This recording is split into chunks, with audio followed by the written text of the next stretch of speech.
સુરતમાં ડિલિવરી વેનની આડમાં દારૂની હેરાફેરી થતી હોય તેવું સામે આવ્યું છે। દારૂની હેરફેર માટે નવી મોડસ ઓપરેન્ડી અપનાવવામાં આવી છે। ટેમ્પોમાંથી વિદેશી દારૂ તથા બિયર મળી આવ્યા। ઉધના બીઆરસી કમ્પાઉન્ડમાં પાર્ક હતો આ ટેમ્પો। કુલદીપ યનિયારા, અશ્વિનીકુમાર યાદવની ધરપકડ કરવામાં આવી છે। आजम साले વધુ વિગતો જણાવી રહ્યા છે। आजम, દારૂની હેરફેર માટે નવી મોડસ ઓપરેન્ડી સામે આવી રહી છે, શું માહિતી છે આ મામલે?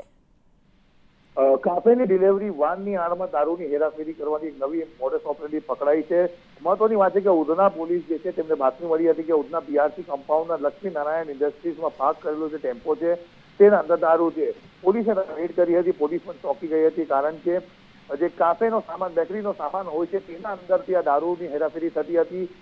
જે આરોપી અજય છે તે કાફેની અલગ અલગ બ્રાન્ચમાં જતો હતો, ટેમ્પો વાપી સુધી પણ જતો હતો માલ મૂકવા માટે। જે તે સમયે આ માલ મૂકવા દમણ જતો હતો અને ત્યાંથી દારૂ લઈને નીકળતો હતો। કેરેટની આડમાં દારૂ લઈને સુરત આવતો હતો। આ તમામની અંદર કુલદીપ યનિયારા, આરોપી અશ્વિન કુમાર અને આરોપી નીતિનની ધરપકડ કરી લેવામાં આવી છે। જી ધન્યવાદ આઝમ આ માહિતી માટે। સુરતથી જે ઘટના સામે આવી રહી છે, દારૂની હેરફેર માટે નવી મોડસ ઓપરેન્ડી અપનાવવામાં આવી રહી છે। નવા કિમિયા દારૂની હેરફેર માટે થઈને અપનાવવામાં આવી રહ્યા છે।